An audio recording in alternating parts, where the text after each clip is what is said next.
Fudeu! Fala galera da Cabine Secreta, eu sou o Rafa Henriques e a Amazon Prime chamou a gente para conhecer o elenco de The Boys. E esse encontro aconteceu no Palácio Tangará, Palácio 6 estrelas que fica localizado em São Paulo. E falando em estrelas, podemos contar com a presença de Victoria Newman,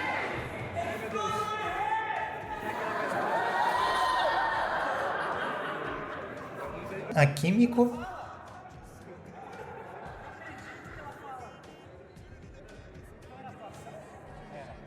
o Ryuji,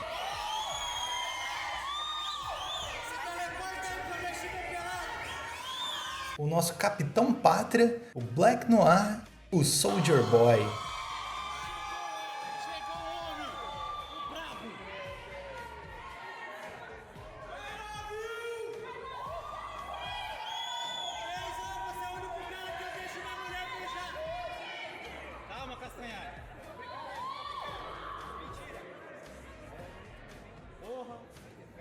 E Billy Butcher, o nosso queridíssimo Bruto, além do diretor. Rolou até dancinha do Black Noir, olha isso.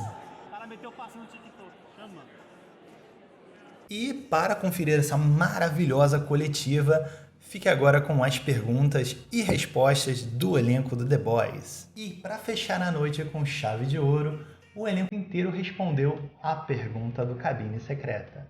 Confira com a gente.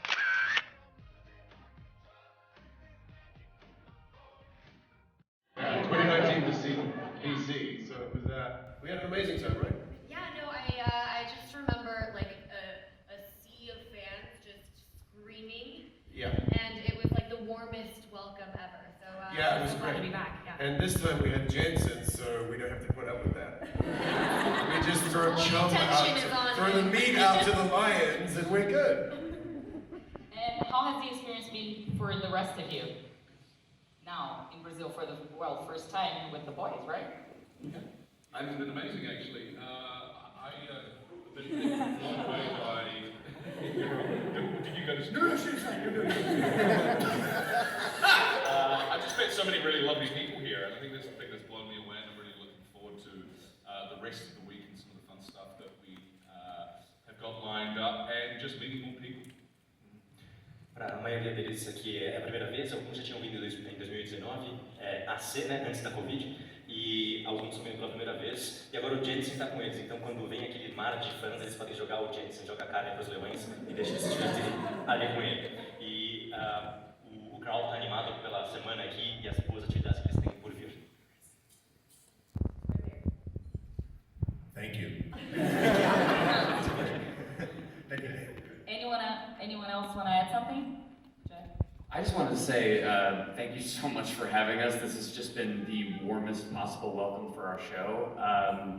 I remember when the show was first coming out, I got a few tweets that were like, please come to Brazil, Brazil loves the boys. And finally we came to Brazil, and it's very, very exciting. Last night we premiered our finale, and the reception was just unbelievably warm. So from the bottom of our hearts, we cannot thank you enough. Muito obrigado aqui a todos, porque a receptiva foi maravilhosa, receberam a gente muito, muito bem. Ontem teve o grande finale, que teve o seu premiere, e ele já tinha visto alguns tweets pedindo para vir para o Brasil, então aqui eles estão.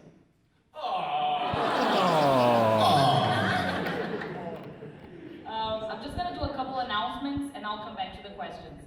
Eles não vão poder falar nada da quarta temporada, então essas perguntas não entraram. E algumas perguntas que foram enviadas eram muito similares entre si, então a gente deixou só uma delas, tá?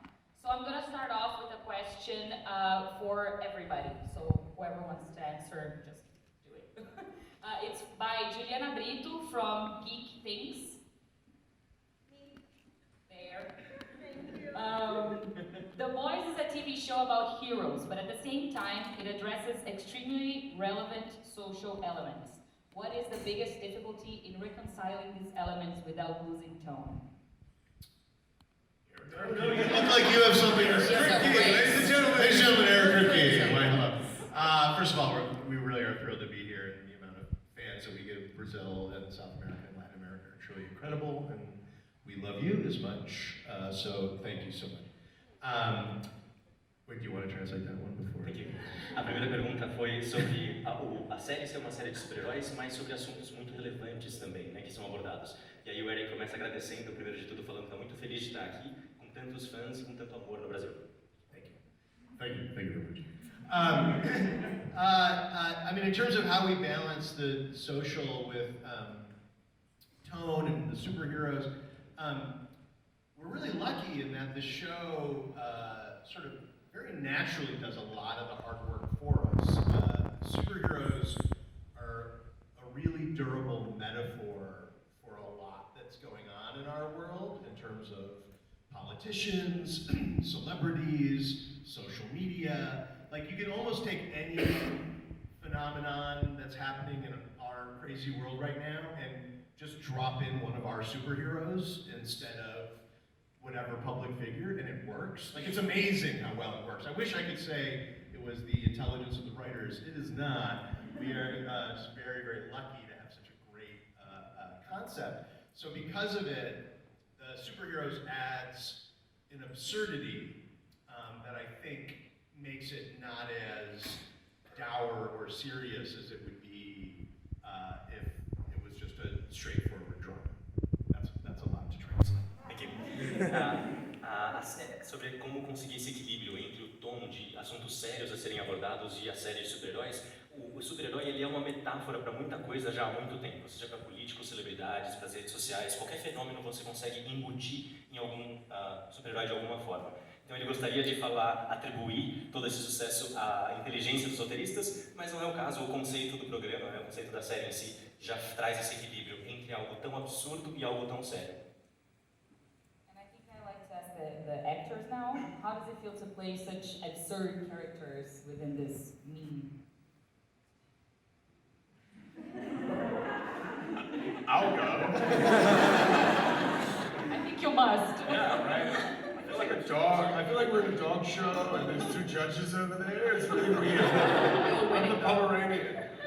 I don't know why that came out. It's got nothing to do with it. Yeah, it's a pretty amazing show to be a part of. And, you know, I'll only speak for myself because these guys all have opinions of their own.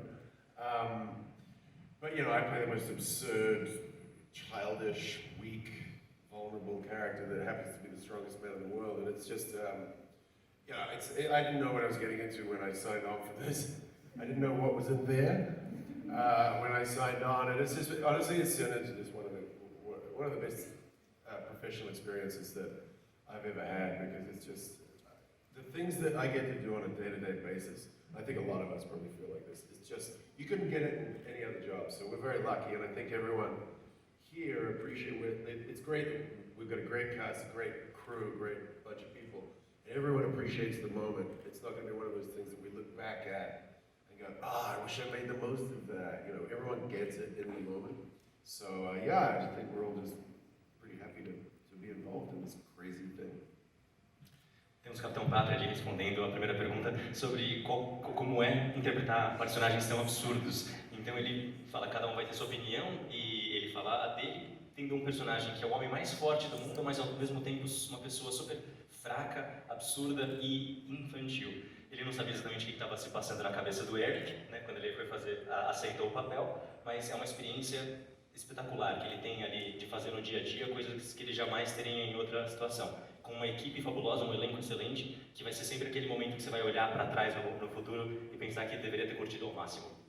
That's not what I said. Putting words in your mouth, sir. All right, get the other guy on.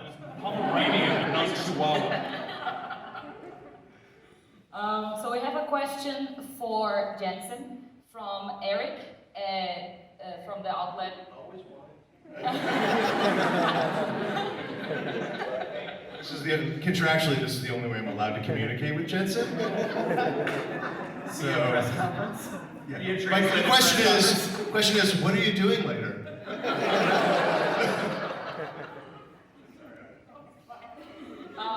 Eric, What's it like is Eric working here? with me again? El Hombre? Is he here? I don't think he is. Okay, so he asked, did you ever imagine being a part of the The Boys, and what was the biggest challenge in playing Soldier Boy? Well, first off, bom dia. And it is an absolute pleasure to be here in Brazil. I wanted to come here and visit here for many years. I think there is a reason. Well, there's certainly a reason why this is the place that we came to show the finale, and it's because of your engagement with this show and the support that we get down here, and it's felt, and we are very grateful for that. Do you want to translate that? Thank you, sir. A primeira pergunta vem do Eric, e não do Eric para o Jensen, né, se ele tem alguma coisa para fazer mais tarde, mas sobre estar no The Boys, né? Para o Jensen, como é estar no The Boys e qual seria o desafio de fazer o Soldier Boy. Ele começa a resposta dizendo que está muito feliz de estar aqui no Brasil e que certamente há um excelente motivo para eles estarem aqui para apresentarem o episódio final, que é devido a todo o envolvimento, todo o apoio dos fãs brasileiros, que é certamente percebido pela equipe. So, to the question, this was a conversation that came from something completely unrelated that Kripke and I were talking about. We still keep in good contact. We're pals. I look to him for advice and a lot of things. So having that relationship has always been important to me. And then just in a random phone call I had about something unrelated, we started talking about season 3 and The Boys, and I think I just said, "Hey, pal, I'm going to be unemployed soon. What do you got for me over there?" And that's when he brought up this role, and I think it had already been in the works, and there had been some conversations about some other actors, maybe some older actors, who would possibly come in, and so I had to change his mind, and I had to change everybody else's mind, and I don't know if I ever did that, but they allowed me to try, so here I am, and I'm grateful because this is just an absolute roller coaster of a show, and so much fun to work with this whole cast and this crew and tell these outrageous stories and play these outrageous characters. I was on a little show for 15 years, and it's so amazing to be able to go from that stage to an even bigger stage with somebody I know and trust. Thanks, mate. I'm glad I asked that question. Good question, Eric. A resposta, ele falou então que ele já tinha contato, já era amigo do Eric, já tinha um relacionamento estabelecido com ele, e eles estavam conversando sobre a temporada 3, e ele falou, pô, brother, eu vou ficar desempregado daqui a pouco, você não me arrumava uma boquinha aí? E aí ele teve que convencer então o Eric a trazer ele para esse personagem, porque eles tinham pensado originalmente em atores mais velhos e diferentes para esse personagem. Convencendo ou não o Eric e outras pessoas, ele teve a chance de tentar, e aí ele entrou nessa montanha russa que é essa série, com um elenco maravilhoso, mas personagens e histórias tão absurdas, e ele certamente está muito feliz de ser parte da equipe. And I wanted to add to that question asking you, because you also, Claudia, you joined, finger pointed, sorry. you joined the cast that was already very tight-knit together as a family, and you two are the newcomers. Yeah. How did it feel to you coming into this family that was already well-established and kicking the door in? Because that's what you do. I was scared shitless. No, it was, can I say that? It was so, you'll translate. Don't say that. No, she was scared crapless. They're gonna. They're allowed. It's silly. Okay. No, it was just so daunting because it's what Jensen said. It's such an incredible cast, and the caliber of talent is just so phenomenal. So stepping into that is just such a and not doing a bad job. Hopefully, not doing a bad job is just something that's at the forefront of your mind because it's incredible storytelling. It's an amazing team, and every single person here just elevates this show. So you don't really want to be the person that tanks it. So it was a little scary, but I will say the minute I joined, the cast had been nothing but welcoming, and it's such a good group to be a part of. So it's honestly, it's just a gift. I'm just so happy to be here. A Cláudia, como Jensen, entrou agora como novata numa família que já estava bem estabelecida, né? Então a pergunta é como ela se sentia. Ela falou que estava se cagando de medo. E a questão é que ela estava numa equipe que tem muitos talentos, de uma envergadura magnífica, e todo mundo agrega para a série. Então ela estava morrendo de medo de fazer um trabalho que deteriorasse, né? Que fosse ruim, e ela espera que não tenha feito um trabalho ruim. Então esse é o tipo de coisa que ela ficava pensando o tempo todo, de estar fazendo um bom trabalho. E ela com certeza está muito feliz agora de estar participando da equipe que recebeu-la de braços abertos e é uma dádiva para ela. Obrigada, obrigada. Now the next question is from Ana Teresa Guida from Dimensão Geek. Is she here? There she is. Okay. It's a question to Nathan. So, what are the challenges of playing such a mysterious and silent character, relying solely on your body language to convey what the character feels? You know, when I first started in season 1, putting on the suit felt like going into a pitch black room and moving around. You know, the suit has its own resistance, so I could move my arm like this, but with the suit on, I didn't know how much that movement was. So the first year, it was an exploration, but what I try to do is, you know, I give Noir like lines to say, I give him thoughts, you know, and I translate those into feelings and I put it into my body, and then I express those feelings, you know, so I give him something to say, and then I tell myself, what if he couldn't say that? How would he say that with his body? And that's how I approach the character. A pergunta aqui é pro Nathan Mitchell, como é interpretar um personagem tão misterioso que não fala, né, que é silencioso. Ele comenta que na primeira temporada, quando ele estava usando o traje pela primeira vez, ele era muito duro, muito travado, então ele estava explorando como se movimentar no traje. E que o processo dele é, como ele não pode falar, ele pensa, foca naquele pensamento, transforma aquele pensamento em sensação e transforma essa sensação em movimento para o corpo. And now I'm gonna go to Diego Silva Souza Carlos from Adoro Cinema. There he is. It's a question to Carl. Butcher always did everything to kill superheroes, but this season he partially becomes one of them. What does that change mean to the character? Thank you for your question.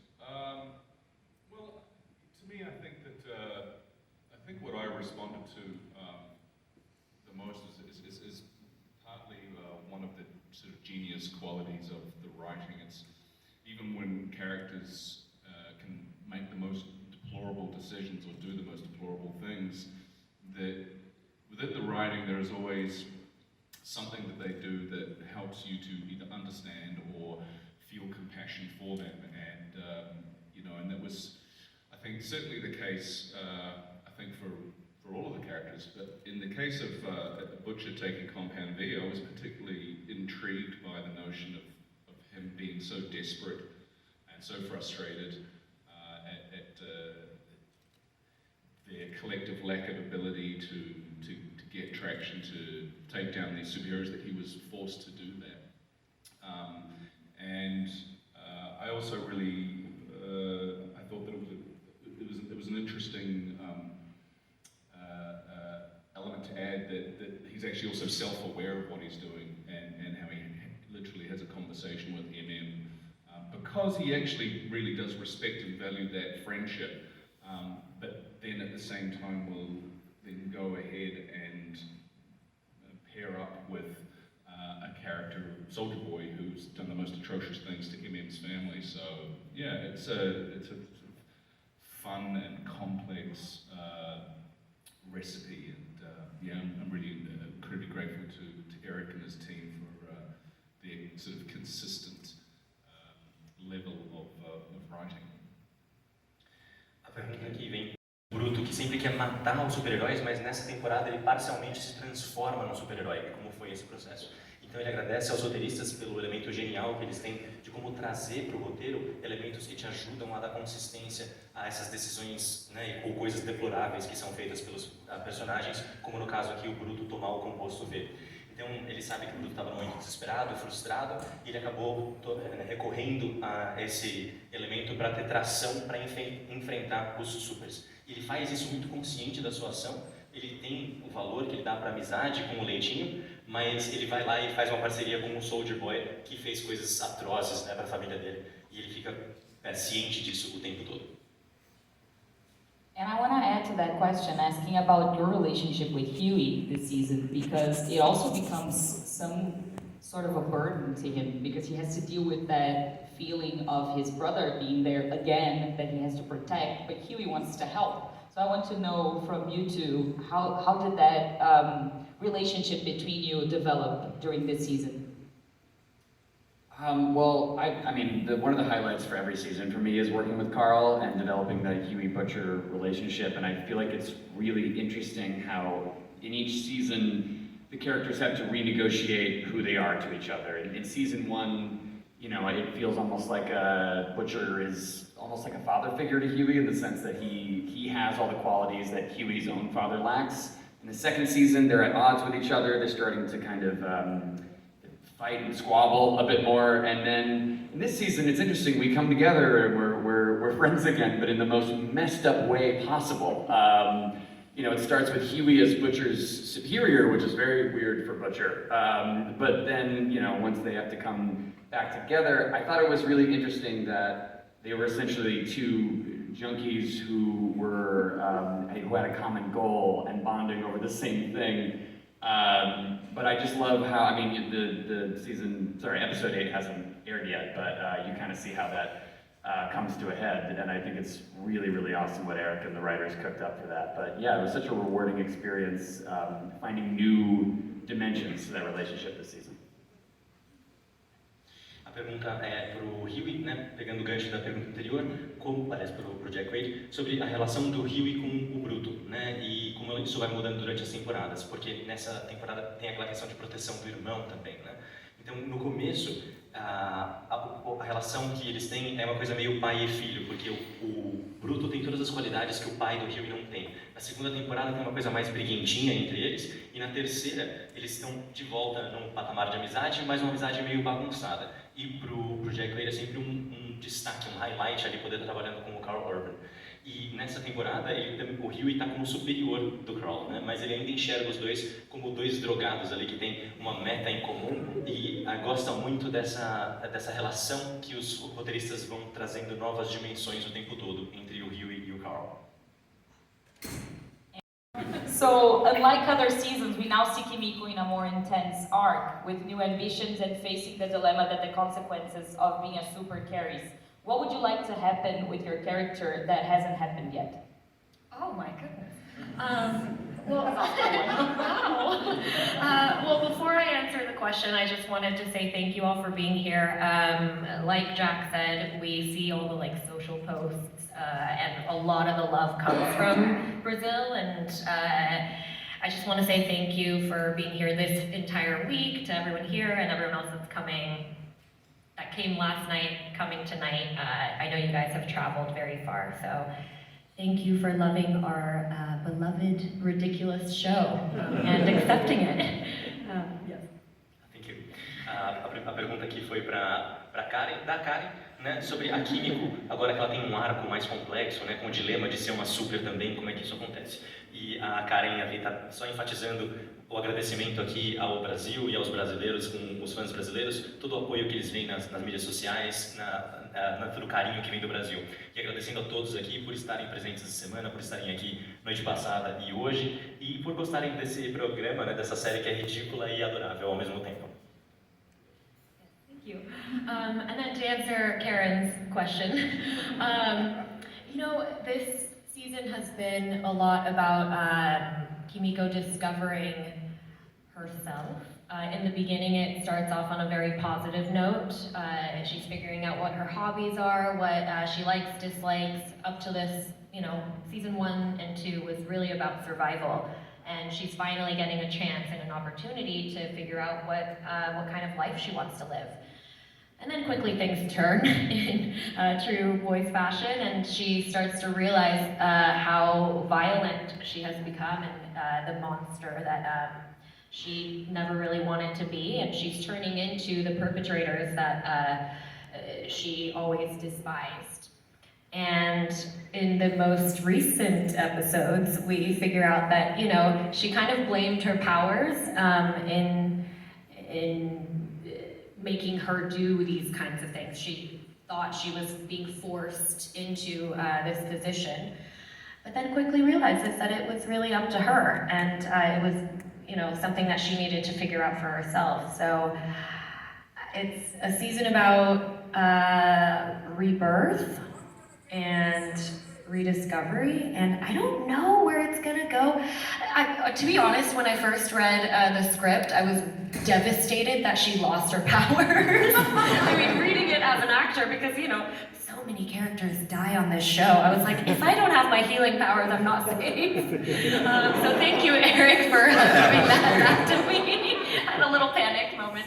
Yeah, now that I've gotten that back, I all the power to the writers. I think they can write much better than I can ever. So I'm just excited to see where she goes this season, or season 4. A Kimiko tem uma trajetória aí de descoberta nesse momento mais positiva, né, dos hobbies, porque no início ela tem só uma questão de sobrevivência. Ao mesmo tempo que ela vai vendo que ela se tornou violenta, quase que um monstro, né, a criminosa que ela sempre desprezou e queria combater. E ela culpava os poderes dela por causa disso, mas depois ela nota que a decisão na verdade é dela de fazer com os dons que ela tem. E nessa temporada tem uma coisa de renascer, de se redescobrir. Então, para onde será que ela vai? Né? Ela teve um momento de desespero quando ela leu o roteiro e viu que ela tinha perdido os poderes e ela falou, puta merda, agora sem poder de me curar, como é que eu vou sobreviver nesse programa? Mas ela recuperou os poderes e agradece o Eric por causa disso. E ela está curiosa para saber o que os roteiristas vão trazer para a personagem dela, né? Onde ela vai chegar. They're using curse words, and it's making the experience very fun. Just as a feedback. I think, again, I don't want to speak for everyone, but I think everyone has the same opinion in this.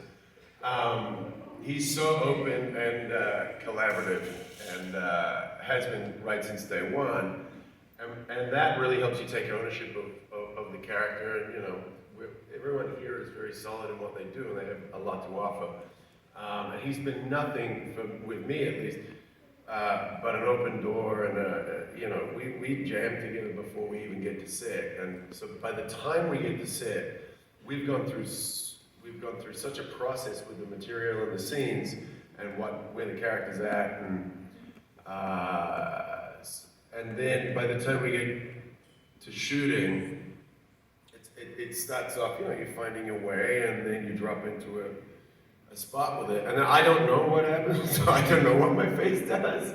It just does what it does. I'm sorry if that's hateful. I can't say that about myself. I just want to add one quick thing to this, because when I was directing an episode, he did like some facial expression, and I made a mistake that I'll never make again. I went up to him and I said, "That was a really awesome facial expression.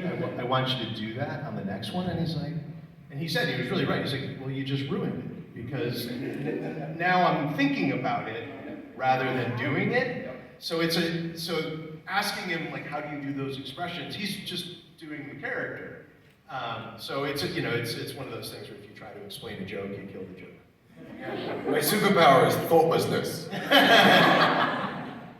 And I think I'm gonna add to that. Can I just... Oh, yeah, get in there. Let's give him a minute of Meu chance. Deus, desculpa. I hope I'm not intruding.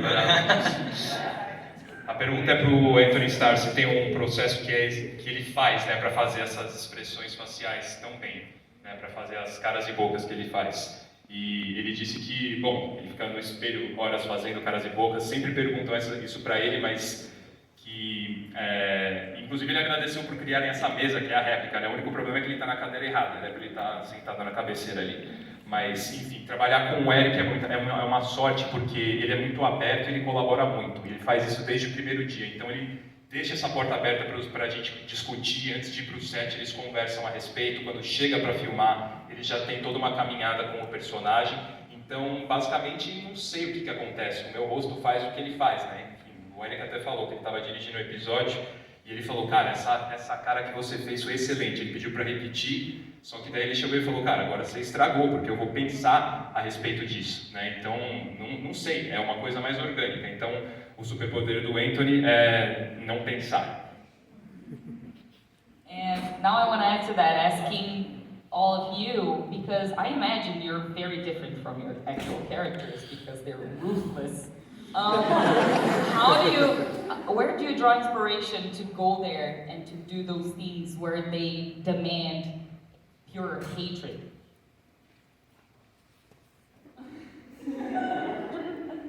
Carl?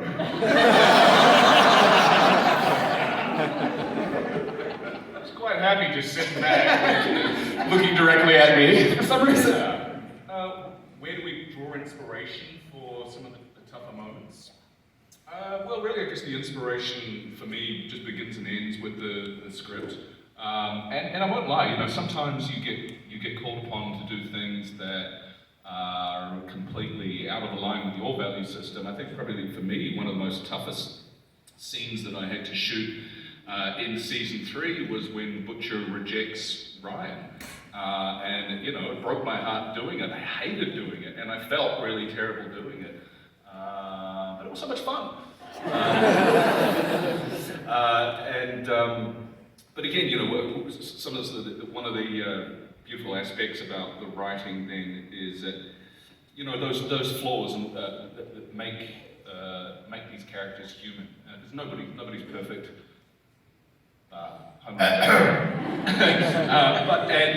So you know, we all mess up in real life, and we all do things that we wish we hadn't done, and often regret.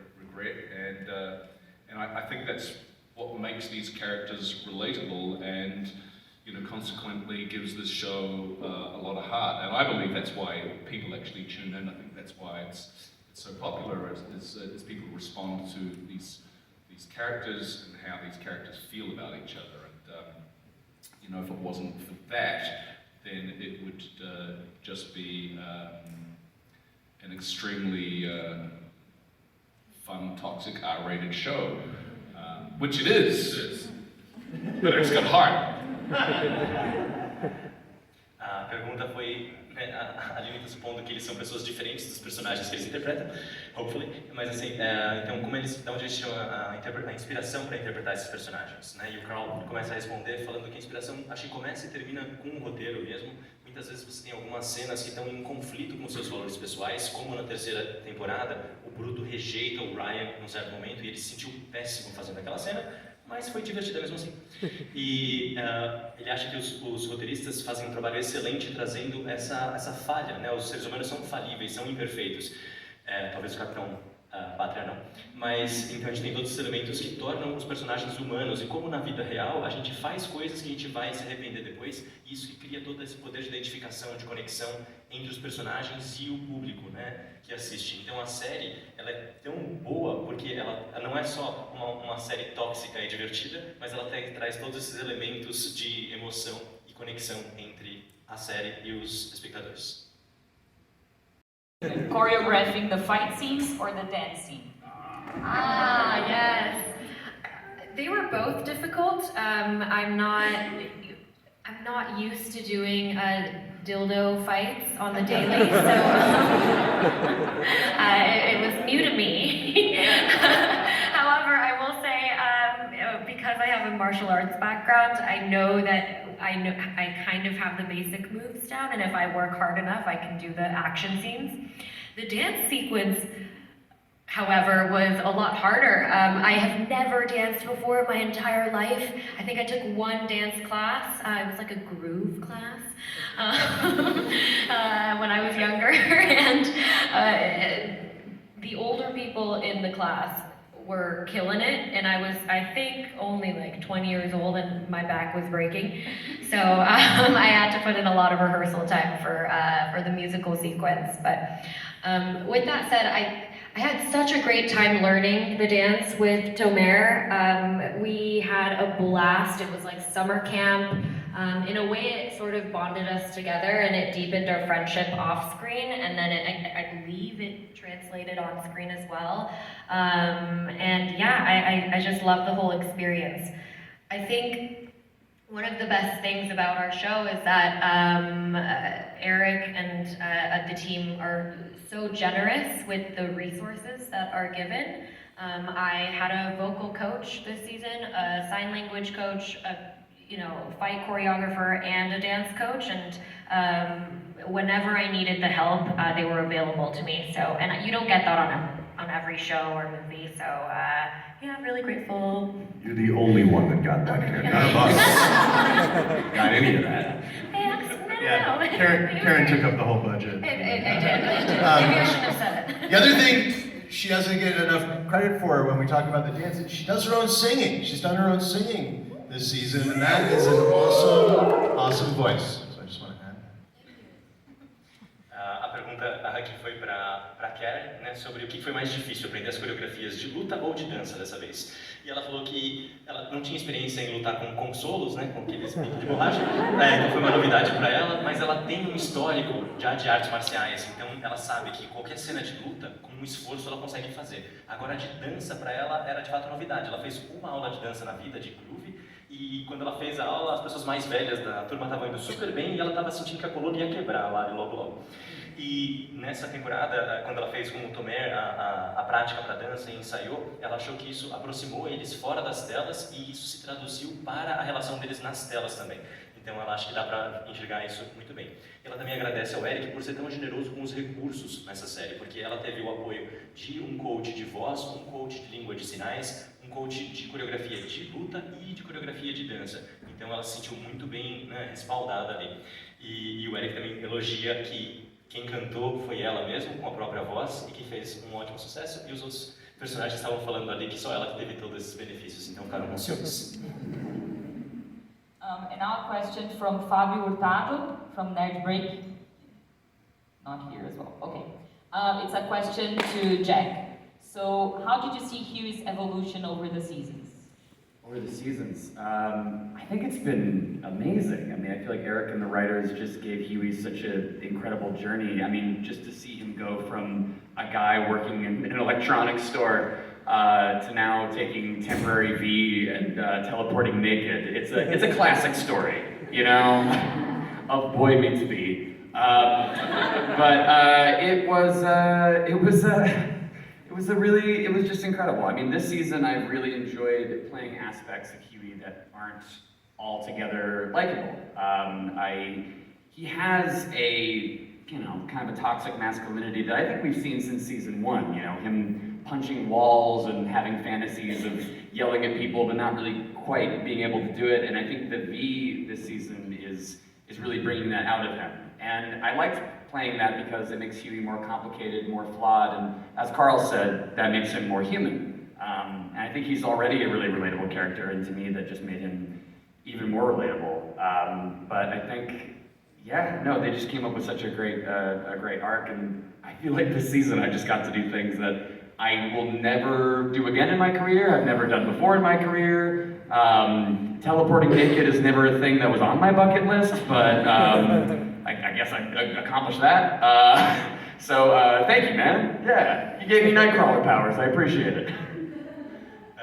A pergunta aqui pro Jack Wade sobre a evolução do Huey pelas temporadas, né? Então foi uma evolução maravilhosa nessa jornada que ele teve. Ele vai de um cara que trabalha numa loja de eletrônicos de TI e acaba depois tomando o composto V e se teletransportando pelado.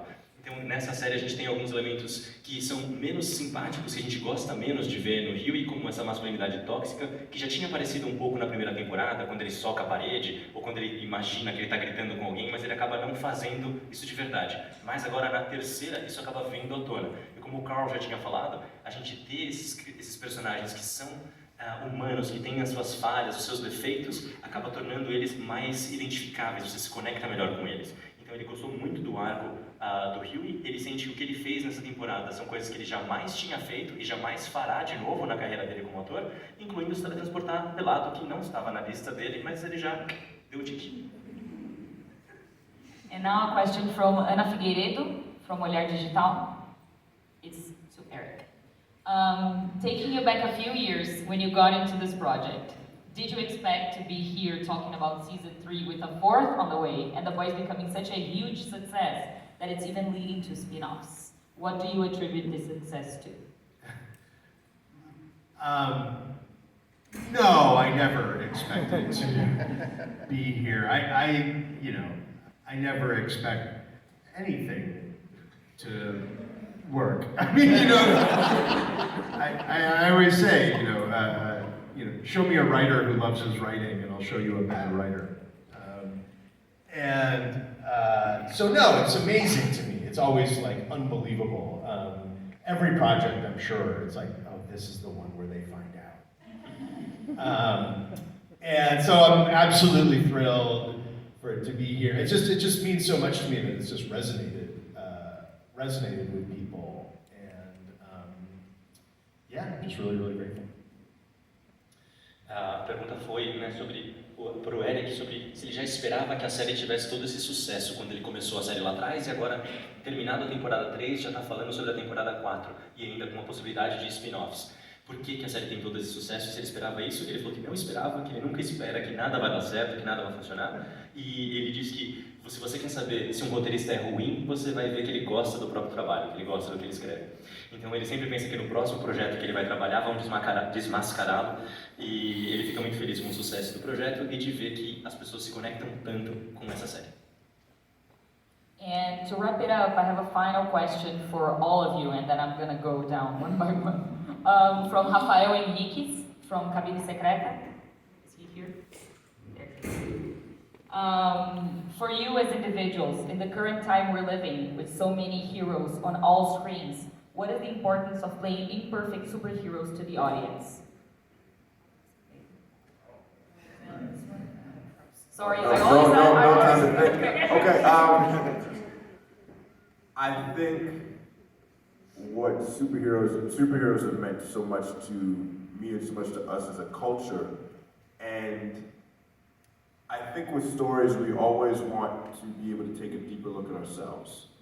And when we see perfect characters, or characters who are close to perfect, it doesn't always give us that opportunity. And so when we can see flawed characters that encourage us to reflect, that encourage us to take a deeper look at ourselves and our lives, it can be enlightening, it can be revelations. But I think it's all about, I'm just rambling now, but I think it's important to take a deeper look at ourselves, and having flawed superheroes gives us a fun way to do that. A pergunta é: qual é a importância da gente ter heróis imperfeitos nesse momento que a gente vive no mundo agora? E o Nathan começa respondendo que os super-heróis sempre foram uma parte importante da cultura. E quando a gente assiste uma série, muitas vezes a gente consegue se explorar, né? Olhar para dentro de nós mesmos com mais profundidade. E quando você tem um personagem que é perfeito, ele não te dá essa oportunidade muitas vezes. Com esses super-heróis, a gente tem a chance de ver pessoas com defeitos, com falhas, e permitir que a gente se explore as nossas vidas, e às vezes isso leva até algumas revelações. Claudia? No, I'm actually going to piggyback on that. It is interesting because you have a show that's packaged in superheroes, all this, and it's kind of this extreme perfectionism that we've seen for so long, or like these holy other beings that we put on a pedestal. It just reminds me of like, weirdly, I grasped onto like social media or people's like presentation, like perfect presentation of themselves to the world, and I think the world that's created on The Boys is just, it's deeply flawed, and it's I think people respond to it because we are deeply flawed, and it's just more realistic, and it doesn't make you feel like a piece of shit, because you're kind of watching people on screen that are also a piece of shit. I've said shit so many times, I'm so sorry. But it's kind of, I don't know, it gives you a bit of relief or connection in an odd way that just feels real and raw and, not behind an Instagram filter. So I think it's great for that reason. A Cláudia pega um gancho na resposta do Nathan, falando que essa questão, né, dos super-heróis, do perfeccionismo, esses seres, né, santificados que a gente coloca num pedestal, é uma coisa que nos afasta da realidade. E quando a gente vê o que a gente vê nas redes sociais hoje em dia, como as pessoas tentam se apresentar para o mundo como pessoas perfeitas, isso não é verdade. Então, quando você tem no The Boys um universo com super-heróis e personagens que são com pessoas com defeitos, que têm as suas falhas, isso traz uma realidade para a série. E então você está vendo aquele programa e aí você não se sente um bosta, porque o cara que está na tela também é um bosta. Tá tudo bem, te dá um alívio e você sente essa conexão. That was actually a great impression of Claudia. That was a really good Claudia. Just swap That was a perfect impression. Doppelganger. Can you repeat the question? Yeah, of course. For you as individuals, in the current time we're living with so many heroes on so many screens, what is the importance of playing imperfect superheroes to the audience? Oh, right, yeah. So, well, first of all, you know, we do, the market is, I would say, oversaturated with graphic novel / comic adaptations, and you know, they're all bound to a moral compass that we're not bound to, and I think one of the reasons that this show took off in the way that it has taken off in the way that it has is that we're offering an alternative to that stock standard good versus evil. It's a little more complex in our world. No one is 100% good, 100% evil, which I think is, you know, the way things are in the world. And the second thing I would have to say about it, and one of the things I love about the show that makes it accessible, I think, to a wide audience, is that if you want to show up and just be purely entertained, you could do that. And there's large dicks, and not you. There's large. Could be both. Oh, retract. Don't say that.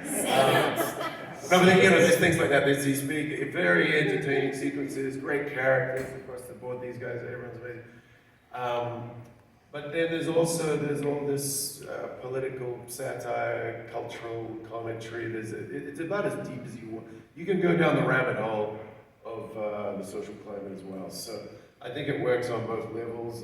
It's a bit of an all play, and it's, you know, like, you know, I'm going to be a cliche and say I feel lucky to be a part of it.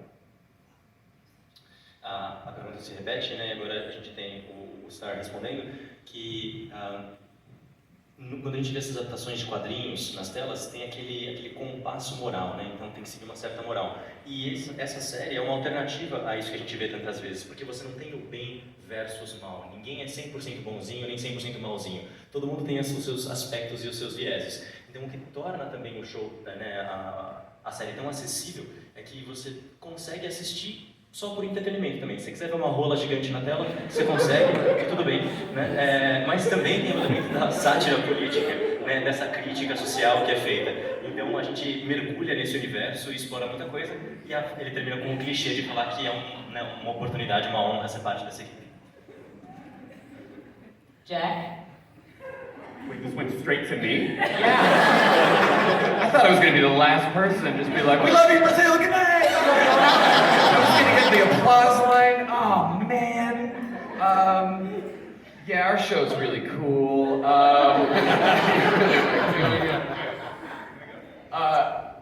I got this, man, I got this.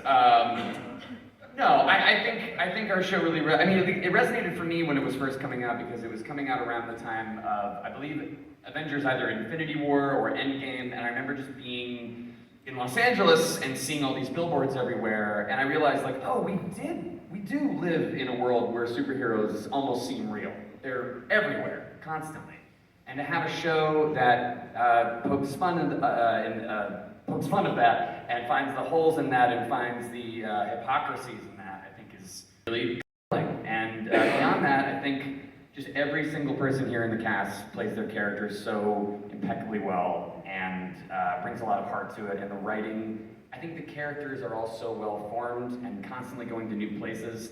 They're flawed, they're relatable, and I think that's what really keeps people tuning in week to week. Tuning in like it's a live show airing and not streaming, but you know what I mean.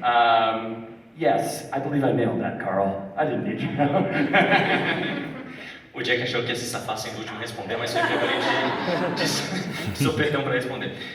Mas de qualquer forma, quando o programa estava começando a ser feito, né, quando a série estava começando, os Vingadores, ele não lembra se era o Endgame ou a Guerra Infinita, estava saindo, então ele estava vendo vários billboards, assim, várias propagandas, né, de super-herói por toda parte. Então dava quase uma sensação que era real você ter super-heróis, né? Que a gente estaria num mundo que tem super-heróis de verdade. E aí, essa série faz o quê? Ela vai lá e explora a hipocrisia e as brechas que existem nesses universos. E aí você tem um elenco tão talentoso que consegue explorar tão bem cada um dos personagens. Esses personagens já são extremamente bem escritos pelos roteiristas, com essas falhas, com esses defeitos, que torna eles pessoas que a gente consegue se relacionar. Então, é isso basicamente, e ele acha que respondeu bem a pergunta. Karen? I agree with everything that was said for me. I agree with all of that. But I think on a more lighthearted note, I think I watched the show because there are things incorporated in it that I have already been thinking in my head but never really kind of voiced. Like the Kendall Jenner commercial, or the Imagine video, or and then it trickles down to all the seriousness of it, of Asian hate and gun violence and all of that. And our show tackles all of those issues in a humorous way, and it makes it easier to digest, superhero or not. And there's a word in Japanese called gappu, and it literally means gap, but it's when someone portrays a persona and they do something that is really the opposite of what people expect them to do. And in Japanese culture, that can be a very cute, endearing thing. And in our show, it's kind of like a dark, humorous part of it. And I think that's what is appealing about it, because you get to see these shining heroes do ridiculous shit, and we all love to see it. A Karen concorda com tudo que foi dito até agora. Ela acha que o programa, né, que a série tem essa questão mais leve. Então tem muitas questões que foram incorporadas, muitas sátiras, como por exemplo a sátira do Imagine, né, cantando o Imagine, ou questões de violência com armas, etc., que são abordadas com humor e com uma certa leveza. Tem uma palavra em japonês que é gappo, que literalmente quer dizer gap, lacuna, espaço, brecha. E em japonês, o conceito que veio por trás dessa palavra é a pessoa se comportar, ser uma persona completamente diferente do que você esperava. E no Japão isso parece ser algo bonitinho, mas na série é colocado com um viés muito mais sombrio. Mas ela acha que isso também traz a atratividade da série e todo mundo faz o trabalho com maestria.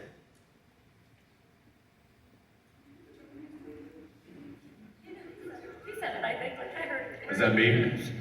Yes. Look, I think the world in its current climate needs entertainment more than ever. It needs arts, music, and poetry, and all the above.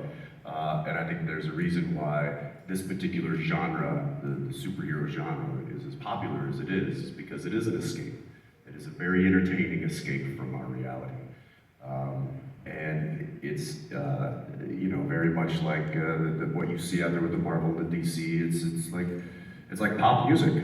It's very digestible. But if you're into rock and roll or punk rock or Megadeth or any of these kinds of bands and music, then that's where we come in.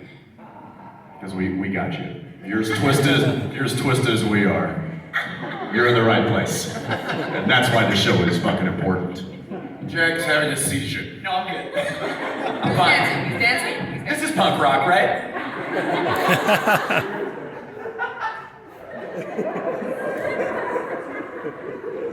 Bom, tá aí a Eugência falando aqui. O mundo atualmente precisa de entretenimento, de artes, música e poesia mais do que nunca, né? E tem um motivo pelo qual esse gênero dos super-heróis é tão popular, porque é um escape da realidade. E é como a gente vê, né, na Marvel e na DC, é como a música pop, é muito palatável, é muito mainstream aí para todo mundo, mas ele falou que para quem gosta aí de um punk rock, para quem gosta aí de um Megadeth, vocês estão no lugar certo, vocês estão alinhados aí com a gente. E depois o Jack teve uma pequena convulsão.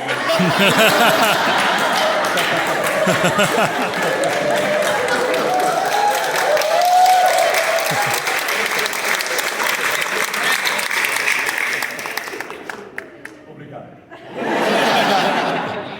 Yeah, I think that Jensen is absolutely 100% on the money there. You know, the primary importance of this I see is twofold.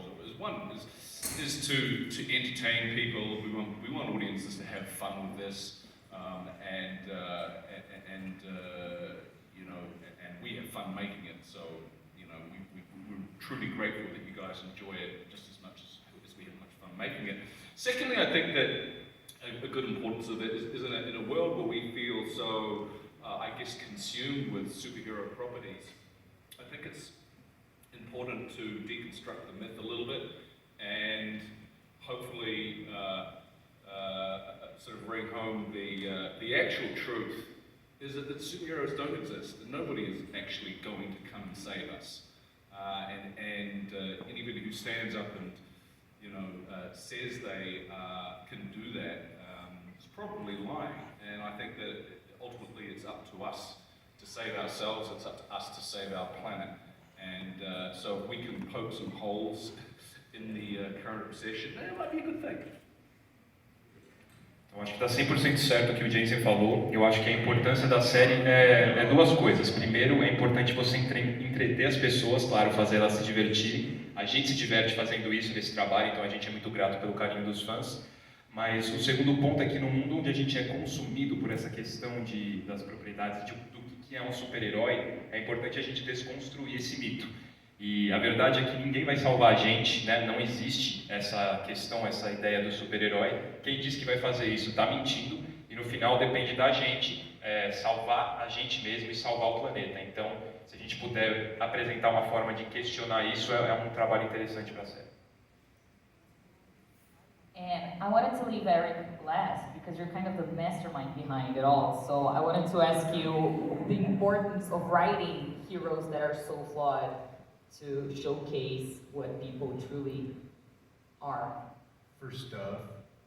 I mean, it's hard to follow. I mean, everyone was completely right about an aspect of the show, and and I think following Carl, that's a lot of my reason for making it. I mean, the show itself, I think why we're able to, find our sort of territory in a very crowded field is, we try to ask the question with as much discipline as we can and as stringently as we can, what would happen if superheroes actually existed in our world for real?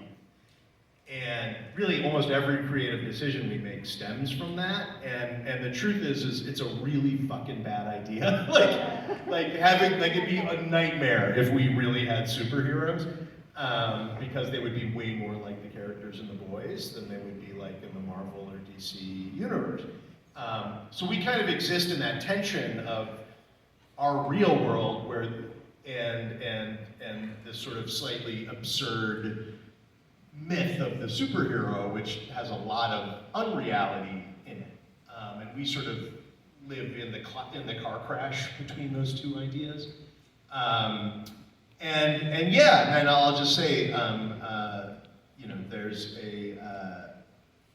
if there's a message of the show, it's what Carl said, that it's really up to us to save ourselves, and no one's coming to save you. Question your heroes. You should be questioning people in positions of authority.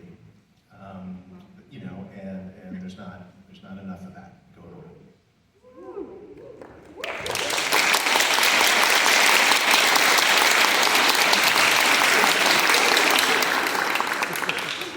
Bom, é difícil falar depois do pessoal. Sorry. Porque todos estão certos, mas como o Carl falou, eu acho que essa é parte da minha motivação, né? Eu acho que a gente encontrou o nosso território nesse universo tão competitivo dos super-heróis, porque a gente tenta questionar o que aconteceria se os super-heróis existissem de verdade. Então todas as decisões criativas do programa se baseiam nisso, e é uma ideia ruim pra cacete se você pensar, porque na vida real eles seriam muito mais como The Boys do que Marvel e DC. Então, existe essa tensão do mundo real e do mito absurdo do super-herói, que tem muitas não-realidades envolvidas, né? Então eu acho que a nossa série está nesse encontro, nesse car crash, nessa colisão entre os dois. Então, se tem uma mensagem aqui, é que depende da gente salvar a gente mesmo, e que ninguém vai vir salvar, a gente precisa questionar os seus heróis e as figuras de autoridade. Tem poucas pessoas fazendo isso hoje em dia. Hello. There we go. On behalf of Amazon Prime Video and the group of press, journalists, influencers, everybody that's present here, I'd like to thank the cast of The Voice for everything and hope to see you guys soon here. Thank you. We'll be back. Thank you. Thank you so much.